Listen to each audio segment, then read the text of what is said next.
नमस्कार दोस्तों, स्वागत है आप सभी का एक आपके अपने YouTube channel RPN1 study point पर। दोस्तों, आज अपन बात करने वाले हैं हिंदी ग्रामर के एक बहुत ही महत्वपूर्ण टॉपिक के बारे में, जो कि है दोस्तों आपका वचन। जी दोस्तों, जो वचन जो टॉपिक है ना, इसके प्रश्न आपके सभी कम्पिटिटिव एग्जाम में पूछे जाते हैं और बहुत ही सरल प्रश्न पूछे जाते हैं। इसीलिए अपन इसे आज की जो क्लास है उसी में पूरा करेंगे प्रश्नों के माध्यम से, और इस प्रकार पढ़ेंगे कि आपकी जो थ्योरी है वो भी कवर हो जाए और साथ साथ में जो प्रश्नों की प्रैक्टिस है वो भी कवर हो जाए। तो चलिए दोस्तों, जल्दी से अपने दोस्तों के साथ शेयर कर दीजिए और एक नोटबुक और पेन लेकर ज़रूर बैठिए, जिससे आप एक शॉर्ट नोट बना सकें जो आपकी परीक्षा के समय रिवीजन में बहुत ही महत्वपूर्ण योगदान निभाएंगे दोस्तों। तो चलिए दोस्तों, शुरू करते हैं बहुत ही धमाकेदार सेशन। तो आज आपको बताने भी हैं कि आपके कितने प्रश्नों के उत्तर एकदम सही गए हैं। तो शुरू करते हैं बिल्कुल बेसिक प्रश्न के साथ, जो कि है दोस्तों, हिंदी में वचन कितने प्रकार के होते हैं। जी दोस्तों, जल्दी से बताना है आपको हिंदी में वचन कितने प्रकार के होते हैं, क्योंकि अपन इस प्रकार से प्रश्नों को डिजाइन किया गया है जिससे आपका जो टॉपिक है ना वो भी आपका कवर हो जाए और प्रश्नों की प्रैक्टिस भी हो जाए। तो सरल से अपन हार्ड की तरफ से बढ़ेंगे। तो सभी जानते हैं जो वचन जो है ना दोस्तों, वो कितने प्रकार के होते हैं, दो प्रकार के। हिंदी में और इंग्लिश में वचन दो प्रकार के होते हैं, संस्कृत में वचन तीन प्रकार के होते हैं। दो कौन कौन से होते हैं, एक वचन और बहुवचन, है ना। हिंदी में तो एक वचन बहुवचन, इंग्लिश में सिंगुलर प्लूरल, और अपन संस्कृत में बात करें तो वहाँ पर एक वचन और बढ़ जाता है जिसको अपन कहते हैं द्विवचन। ठीक है, तो ये आपको तीनों भाषाओं के वचन याद रखने। हिंदी और इंग्लिश में दो प्रकार के होते हैं, एक वचन बहुवचन, और संस्कृत में तीन प्रकार के होते हैं। चलिए अगला प्रश्न है दोस्तों, ये अपन ने बात कर ली है व्याख्या। हिंदी में वचन दो प्रकार के होते हैं, एक वचन और बहुवचन। चलिए अगला प्रश्न है दोस्तों, बहुत महत्वपूर्ण प्रश्न है, जल्दी से आपको बताना है। निम्न में से एक वचन क्या है, चांदी, सोना, लोहा या फिर उपयुक्त सभी। जी दोस्तों, जल्दी से बताना है। अब अपन परिभाषा के बारे में बात करें तो एक वचन वो होते हैं जिसकी संख्या अपन गिन सकें और वो सिर्फ संख्या कितनी हो, एक हो, है ना। देखो, एक तो होती है, इंग्लिश में अपन बात करते हैं ना, सिंपल भाषा में एक सिंपल सी बात करते हैं। एक चीज़ें जो होती है ना वो हो सकती है काउंटेबल। काउंटेबल के मतलब अपन बात करें ऐसी संख्या जिसको अपन गिन सकते हैं, गिनने योग्य संख्या है। एक अपन बात कर सकते हैं अनकाउंटेबल, जो कि है आपकी ऐसी संख्या जिसको आप गिन नहीं सकते, है ना। जिसको गिन सकते हो उसको काउंटेबल कहते हैं, गणनीय संख्या है। या अगणनीय संख्या कौन सी होती है, जो अनकाउंटेबल होती है। तो ऐसी संख्या जिसको गिन सकते हो और वो एक से ज़्यादा हो तो वो अपन बोलेंगे बहुवचन में, है ना। ऐसी संख्या जिसको गिन नहीं सकते, जो अनकाउंटेबल होती है, जो अगणनीय होती है, उसको अपन हमेशा क्या मानते हैं दोस्तों, एक वचन मानते हैं। जैसे कि चांदी, चांदी को गिन नहीं सकते, चांदी को नाप सकते हैं, तोल सकते हैं। सोना गिन नहीं सकते, नाप सकते हैं, तोल सकते हैं। लोहा नहीं नाप सकते, आप किसी दुकान पे जाओगे, ले भाई मेरे को एक सोना दे। अरे एक सोना नहीं, मतलब कितना सोना चाहिए, एक सोना मतलब एक कितना, 10 ग्राम, 20 ग्राम, कितना सोना चाहिए। लोहा एक नहीं मांग मतलब आप अधिक संख्या नहीं मांग सकते। ऐसा जाओगे, भाई ओए दो पानी देना, अरे दो पानी कैसे देगा, आप दो पानी की बोतल ले सकते हो। ऐसी चीज़ें जिसको गिन नहीं सकते ना, वो हमेशा कैसी रहती है दोस्तों, एक वचन। तो चांदी भी एक वचन है, सोना भी एक वचन है, लोहा भी एक वचन है, उपयुक्त सभी इसका सही उत्तर हो जाएगा।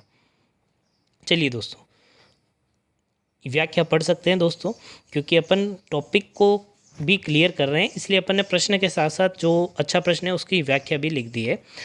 निम्न शब्द सदैव हिंदी व्याकरण में एक वचन में प्रयुक्त होते हैं, जैसे कि सोना, चांदी, लोहा गिन नहीं सकते, स्टील गिन नहीं सकते, पानी, दूध, जनता, जनता गिन सकते हो कि एक जनता यहाँ रहती है, दो जनता यहाँ रहती है।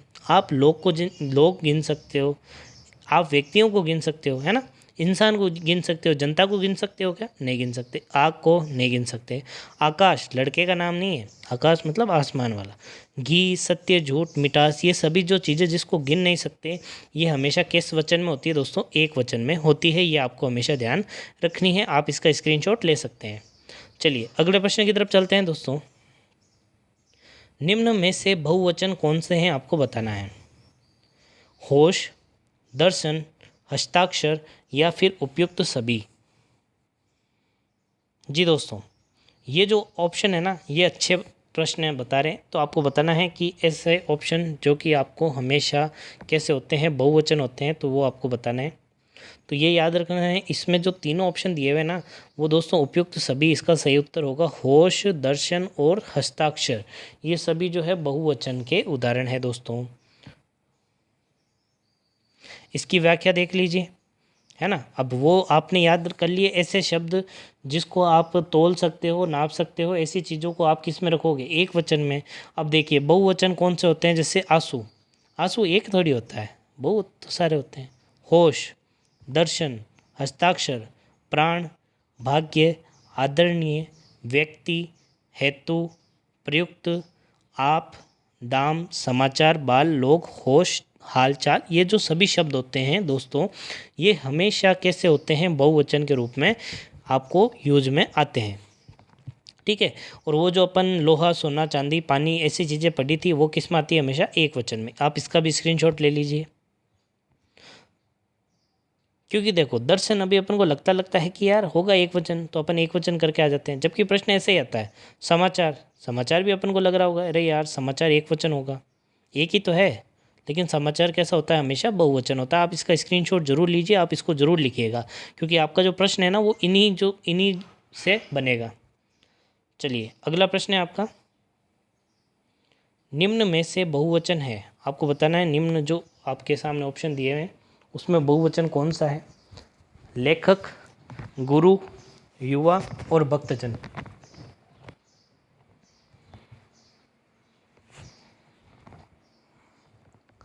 जी दोस्तों जल्दी से बताइए, लेखक, गुरु, युवा और भक्तजन,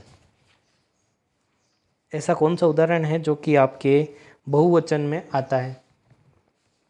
अब देखो लेखक को गिन सकते हैं क्या, जी गिन सकते हैं, एक लेखक, दो लेखक। गुरु को गिन सकते हैं, गिन सकते हो ना, कि नहीं गिन सकते, गुरु को भी गिन सकते हैं। युवा को गिन सकते हो, एक युवा, दो युवा। भक्तजन, क्या नाम में कौन सा बहुवचन लग रहा है, द लग रहा है ना, भक्तजन मतलब बहुत सारे भक्त हैं, तो ऑप्शन नंबर द इसका करेक्ट आंसर हो जाएगा। चलिए अगले प्रश्न की तरफ चलते हैं। अगला प्रश्न है आपका, अब देखिए, एक वचन शब्द के साथ जन, गण, वर्ग, वृंद, हर, मंडल, परिषद, ये जो देखो अब परिषद है, अब परिषद में एक जना होता है क्या, नहीं होता है ना, बहुत सारे होते हैं। मंडल में एक जना होता है क्या, नहीं होता, बहुत जने होते हैं। वर्ग में बहुत सारे होते हैं। जन, ऐसे जब भी शब्द लग जाते हैं ना तो वो एक वचन से क्या बन जाता है दोस्तों, बहुवचन बन जाता है। जैसे कहा गुरु एक वचन, गुरुजन बहुवचन। अध्यापक गण बहुवचन होगा, अध्यापक सिंगुलर होता है, एक वचन होता है ना। वैसे ही आप देख सकते हैं भक्त भक्तजन, खेती खेतीहर, मंत्री मंत्री एक होता है, मंत्रिमंडल, है ना, उसमें बहुत सारे मंत्री होते हैं। तो इसका भी आप स्क्रीनशॉट ले लीजिए। समझ में आ रहा है तो आप जल्दी से थम्स अप कर दीजिए, वीडियो को लाइक कर दीजिए। जी दोस्तों चलते हैं आगे। अगला है आपका, निम्न में से बहुवचन नहीं है, आपको बताना है ऐसा कौन सा शब्द है जो कि बहुवचन नहीं है। नदियाँ, खिड़कियाँ, साड़ियाँ और अधिकारी। देखो नदी एक वचन होती है, नदियाँ उसका क्या होता है, बहुवचन। खिड़की एक वचन होती है, खिड़कियाँ क्या होता है, बहुवचन। साड़ी एक वचन होती है, साड़ियाँ क्या होता है, बहुवचन। अधिकारी क्या होता है, अधिकारी बहुवचन थोड़ी, अधिकारी तो एक है। उत्तर क्या होगा इसका, ऑप्शन नंबर डी। चलो अगला प्रश्न है आपका, बस्ता इस शब्द में वचन है, बस्ते के अंदर कौन सा वचन है, एक वचन। ये आपका द्विवचन लिखना था, लेकिन ऐसा आप जानते हैं, अभी मैंने बात बता दी, संस्कृत में द्विवचन होता है, हिंदी में द्विवचन होता ही नहीं है। ठीक है, इसमें दूसरा है आपका बहुवचन। तो एक वचन और बहुवचन आपके पास दो ही ऑप्शन है, जल्दी से बताना है। बस्ता एक है ना, बस्ते को गिन सकते हो कि भाई एक बस्ता, दो बस्ता, तीन बस्ता, चार बस्ता। अब बस्ता एक ही है, आपको कहूँगा एक बस्ता देना, दे दोगे, बस्ता देना तो भी एक ही दोगे, तो क्या होगा, एक वचन। चलो बस्ता का बहुवचन क्या बन जाएगा, बस्ते बन जाएगा। चलिए अगला प्रश्न है आपका, विकारी पद के रूप में किसी एक संख्या का बोध हो उसे क्या कहते हैं।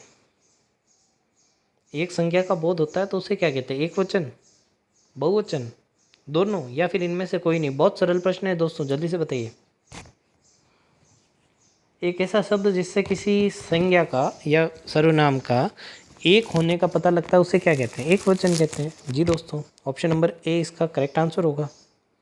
चलिए, बहुत ही सरल प्रश्न आएंगे दोस्तों, लेकिन कुछ कुछ जो प्रश्न होते हैं ना वो अच्छे लेवल के होते हैं। जैसे अभी अपन ने बात की थी, जो मैंने आपको स्क्रीनशॉट दिलवाए थे व्याख्या में, उसमें कुछ ऐसे शब्द होते हैं जो आपको लगते तो बहुवचन है, होते एक वचन है, लगते एक वचन है, होते बहुवचन है, तो उनको आप एक बार ज़रूर पढ़ लेना। चलिए, अब देखो, वैसा ही प्रश्न है, लेकिन प्रश्न क्या है? विकारी शब्द के रूप में आपको कोई एक शब्द जिससे एक से अधिक संख्या का बोध होता है उसे क्या कहते हैं? एक वचन क्या बहुवचन? अब इसका क्या हो जाएगा? जिससे एक का बोध होता है उसको एक वचन, जिससे बहुत का बोध होता है उसे बहुवचन। तो अपन ने परिभाषा भी पढ़ ली, एक वचन की, बहुवचन की भी पढ़ ली, वचन के भेद भी पढ़ लिए, है ना। और अपन ने कुछ ऐसे इंपॉर्टेंट नोट्स भी पढ़ लिए कि जो एक वचन लगते हैं लेकिन बहुवचन होते हैं, जो बहुवचन दिखते हैं लेकिन एक वचन होते हैं। चलिए, तो अपन इसी प्रकार से टॉपिक को कंप्लीट करते हुए चलेंगे। जनता शब्द में कौन सा वचन है? एक वचन, बहुवचन, दोनों या फिर इनमें से कोई नहीं? अब देखो, प्रश्न अच्छा है ना। अपन सोचेंगे जनता एक थोड़ी होती है, जनता तो बहुत सारी होती है। और अभी अपन ने देखा था किसी शब्द के पीछे यदि जन लग जाता है तो वो बहुवचन हो जाता है।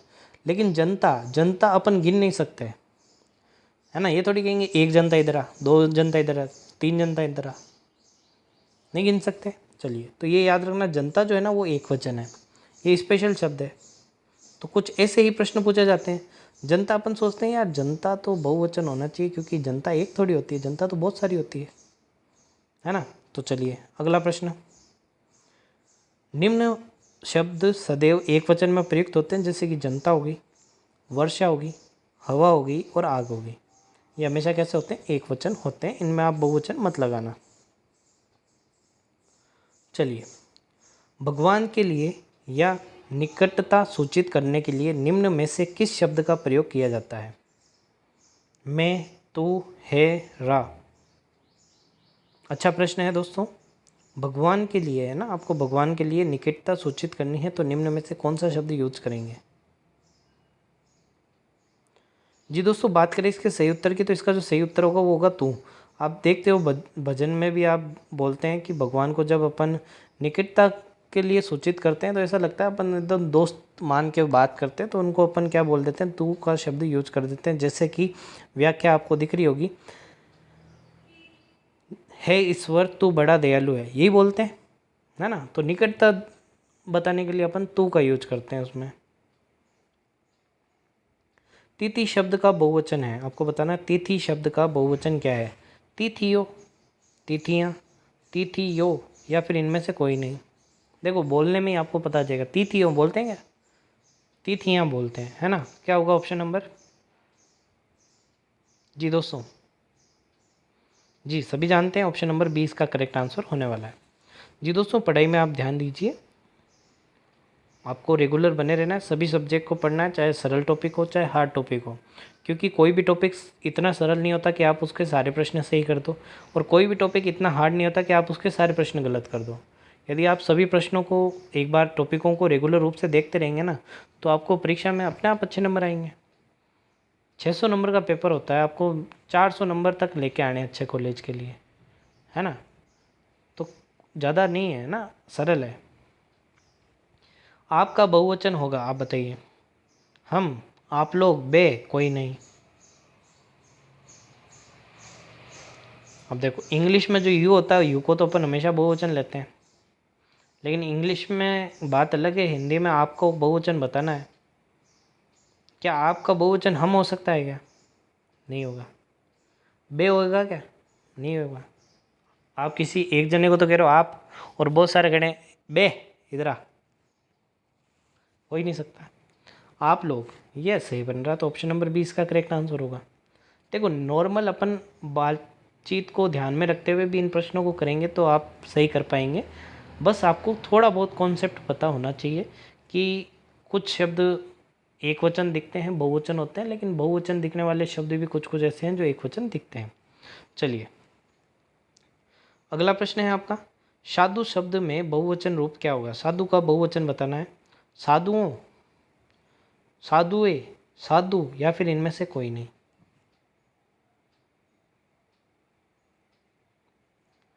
जी दोस्तों याद रखना, हिंदी में अपन बोलते तो हैं साधुओं साधुओं ने, लेकिन इसका जो सही बहुवचन होता है वो होता है साधुगण। क्या होता है दोस्तों? साधुगण। तो इनमें से कोई नहीं।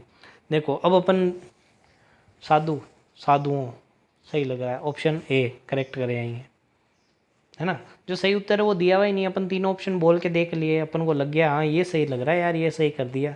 लेकिन अब पता होना चाहिए साधु का जो बहुवचन होता है वो क्या होता है? साधुगण होता है। ठीक है, तो ये भी आप नोट कर लीजिए।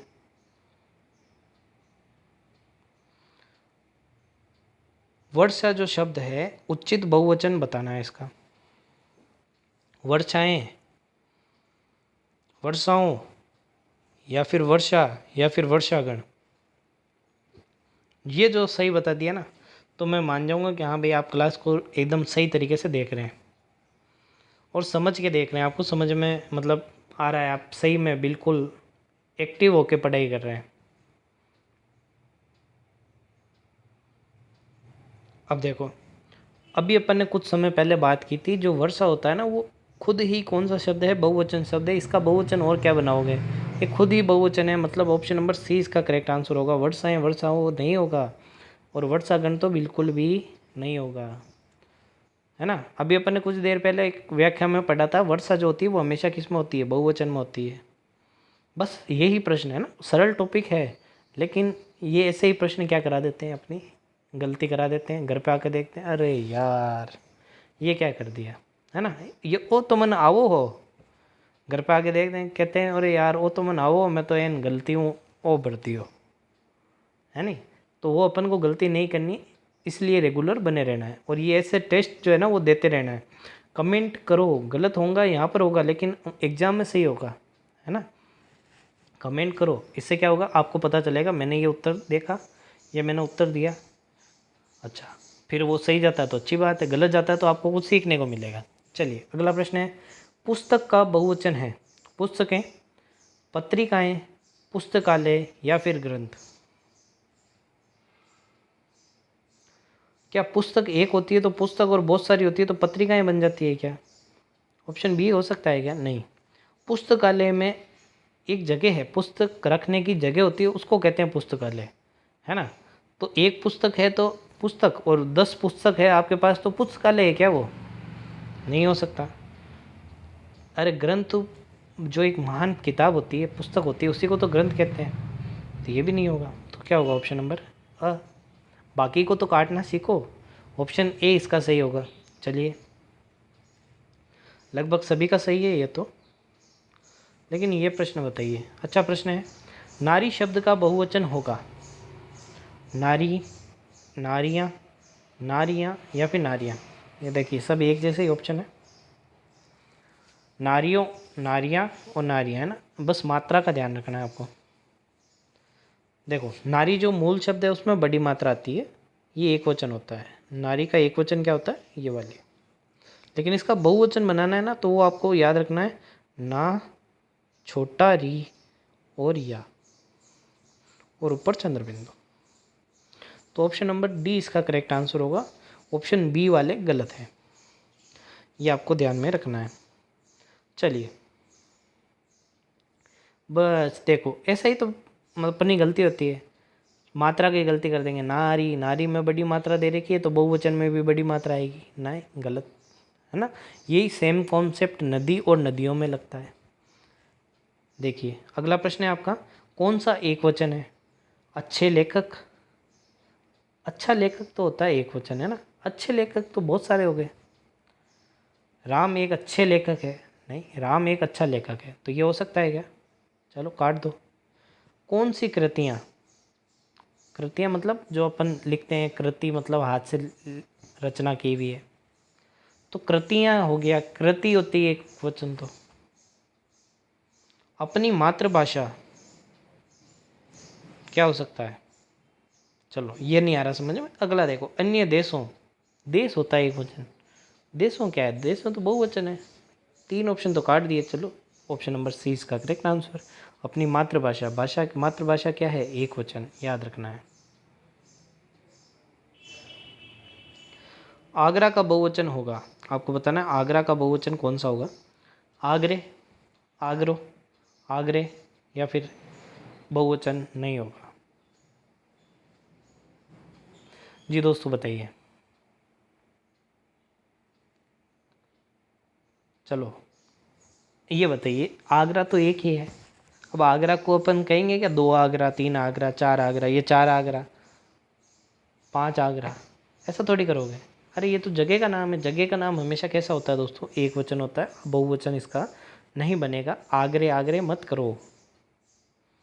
चलो, गुड़िया का बहुवचन होगा।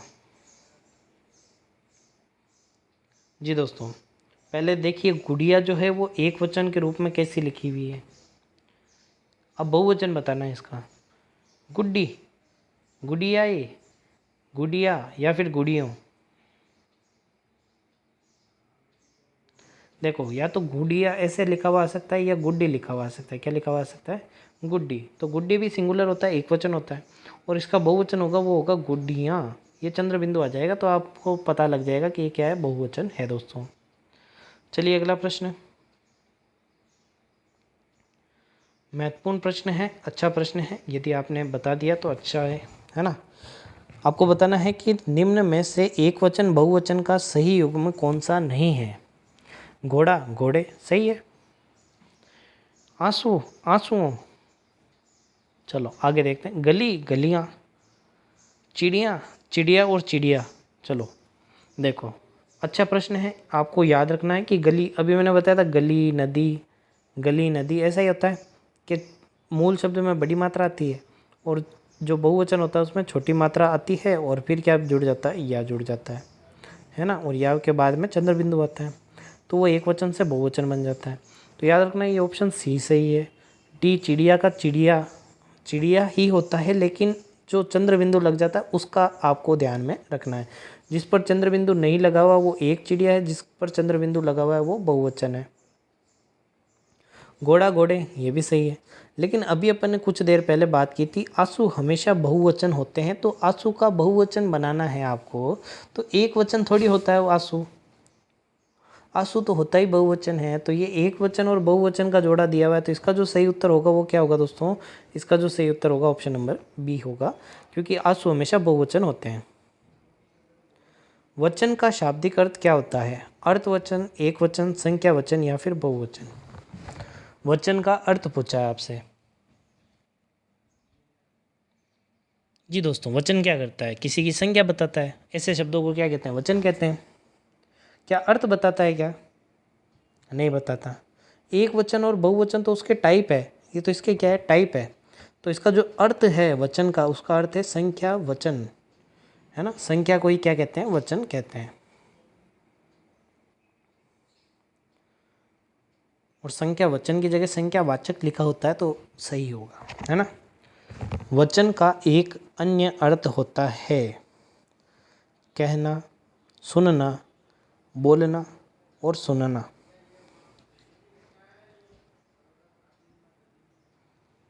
देखो, एक वचन का मतलब क्या होता है? एक वचन नहीं, वचन का अर्थ क्या होता है? संख्या जिससे पता चलती है उसे अपन वचन कहते हैं। ये तो परिभाषा होगी। लेकिन वचन का एक और अर्थ क्या होता है ये आपको बताना है। इसको याद रखने के लिए आपने एक शब्द सुना होगा, प्रवचन। क्या सुना होगा?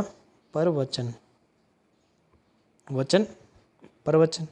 जो अच्छे वचन होते हैं उसे वचन, प्रवचन बोलते हैं, है ना। और वचन में क्या कहा जाता है? कहना, कहते ही तो है, अपने शब्दों को बयां करते हैं और अपन उनको सुनते हैं। तो ये थोड़ी कहते हैं अपन प्रवचन दे रहे हैं। अरे अपन नहीं दे रहे, अपन तो सुन रहे हैं। प्रवचन वो दे रहा है जो बोल रहा है। मतलब वचन का अर्थ होता है कहना। क्या होता है दोस्तों? कहना। ऑप्शन नंबर अ। चलो अगला प्रश्न है आपका, संख्या के जिस रूप से संख्या का बोध होता है उसे क्या कहते हैं? बिल्कुल सरल प्रश्न है, ज़्यादा टाइम अपन वेस्ट नहीं करेंगे इस पे ऊपर। इसका सही उत्तर होगा जो है आपका वचन। चलिए, हिंदी में वचन कितने प्रकार के होते हैं? अभी अपन बात कर चुके हैं हिंदी में भी। हिंदी में कितने होते हैं? 2। इंग्लिश में कितने होते हैं? 2। संस्कृत में कितने होते हैं? 3। हिंदी में कौन कौन से होते हैं? एक वचन और बहुवचन। इंग्लिश में होते हैं सिंगुलर और प्लूरल। संस्कृत में होते हैं एक वचन, द्विवचन और बहुवचन। ठीक है। अब आपसे यही पूछ ले संस्कृत में वचन कितने तरीके के होते हैं, क्योंकि हिंदी जो भाषा है वो कहाँ से निकली है, संस्कृत से तो निकली है। चलिए, एक वचन कौन सा है वो बताना है। नदी, चलो नहीं पता चल रहा, नदी एक वचन है बहुवचन है। आगे देखो, हम यार एक वचन थोड़ी होता है, मैं होता है एक वचन, ये तो नहीं हो सकता, चलो इसको काट दो। रुपये, ये भी नहीं है। गमले, ये भी नहीं है। उत्तर क्या होगा इसका, ऑप्शन नंबर नदी। चलिए अगले प्रश्न की तरफ चलते हैं। अगला प्रश्न है दोस्तों, एक वचन और बहुवचन का प्रयोग संबंध दर्शाने के लिए किस रूप में किया जाता है। असमान, अलग अलग, समान या सिर्फ एक वचन। देखो प्रश्न को आराम से पढ़ना है, इसकी भाषा को समझना है, फिर इसका उत्तर देना है। एक वचन और बहुवचन का जो प्रयोग है ना, वो किस रूप में दर्शाया जाता है। एक असमान वस्तुओं के लिए, अलग अलग वस्तुओं के लिए, समान वस्तुओं के लिए, या फिर सिर्फ एक वचन की वस्तुओं के लिए। जी दोस्तों जल्दी से बताना है। जी, इसका बात करें अपन इसके उत्तर का, तो दोस्तों आपको याद रखना है कि जब अपन एक वचन और बहुवचन करते हैं तो समान वस्तुओं को ही तो दर्शाते हैं। अब लड़का है तो अपन उसका एक वचन लड़का कह रहे हैं, लड़के बहुवचन कर रहे हैं तो उसमें अपन गिन तो लड़कों को ही रहे हैं, है ना, समान चीज़ों को ही गिनते हैं इसमें, है ना। तो प्रश्न ऐसा लैंग्वेज का भी आ सकता है, तो आपको इसका ध्यान रखना है। तो देखिए, द्रव्य सूचक संज्ञाओं का प्रयोग होता है, आपको बताना है द्रव्य सूचक संज्ञाओं में कौन सा वचन होता है, एक वचन, द्विवचन, बहुवचन या फिर इनमें से कोई नहीं। तो आपको याद रखना, द्रव्यवाचक संज्ञाएं वो होती है जो किसी पदार्थ के बारे में बोध कराती है, द्रव्य, है ना।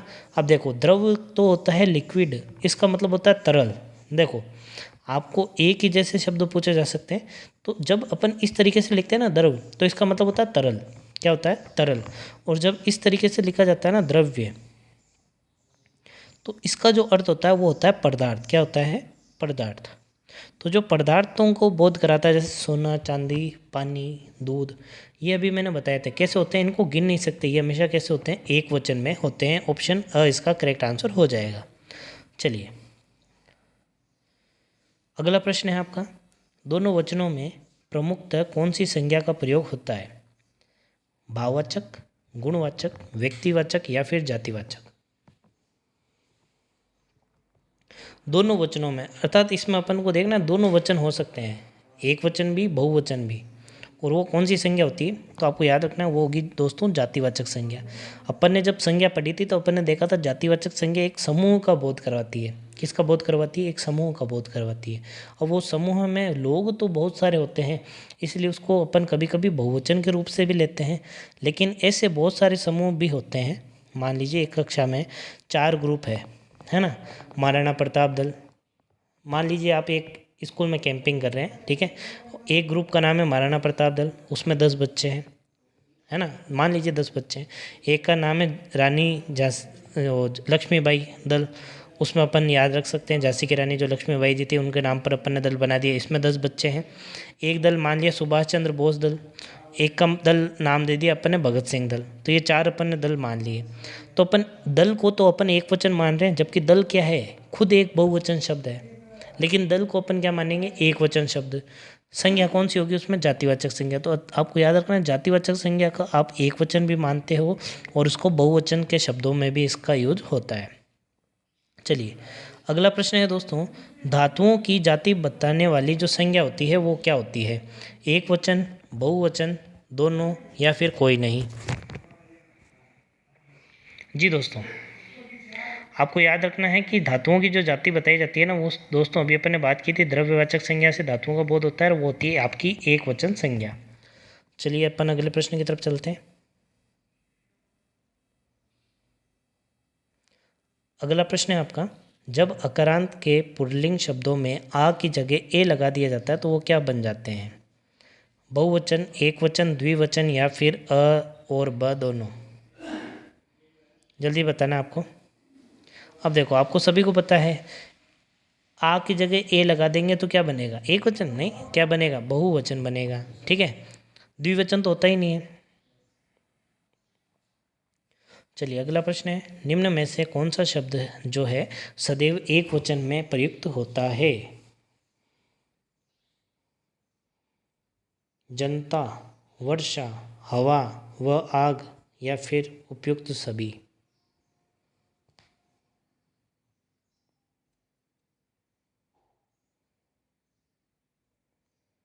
जी दोस्तों,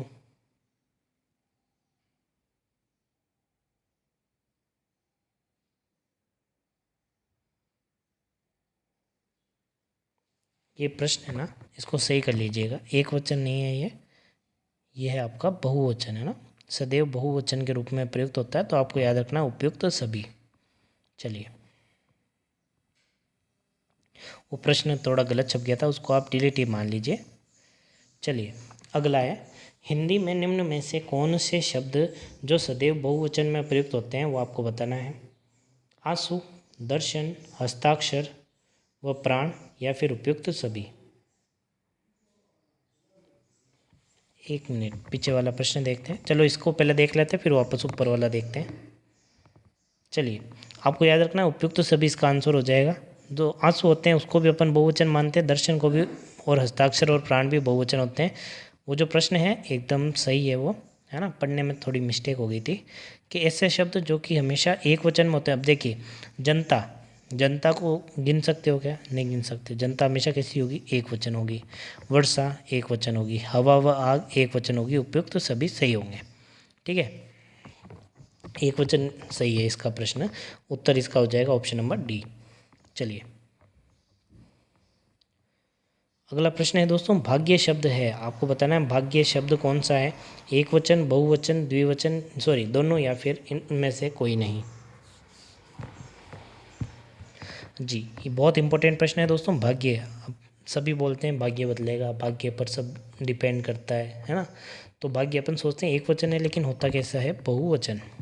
ठीक है, भाग्य से बहुवचन याद रखना, क्योंकि प्रश्न अच्छा है और ऐसे अपवाद स्वरूप प्रश्न ही पूछे जाते हैं। सरल प्रश्न नहीं पूछेंगे कि लड़का का बहुवचन बताइए तो लड़के, नदी का नदियाँ, ये नहीं पूछेंगे।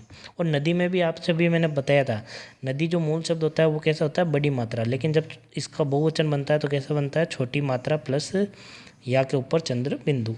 यो भी नहीं है ना, आपको ये भी दिखेगा, ये भी ऑप्शन देखने को मिलेंगे आपको, नदियों, तो ये गलत होगा, सही रूप ये है। चलिए, भाग्य देख लिया बहुवचन होता है। अगला प्रश्न है, सोना व चांदी कौन से होते हैं? अभी अपन बात कर चुके हैं, सोना चांदी को गिन नहीं सकते, तोल सकते हैं, नाप सकते हैं, तो ये हमेशा कैसे होंगे? एक वचन में होते हैं दोस्तों। द्रव्यवाचक संज्ञा के ये उदाहरण हैं। अगला है, गुरुजन में कौन सा आपको वचन है ये बताना, एक वचन, बहुवचन, दोनों, या फिर इनमें से कोई नहीं?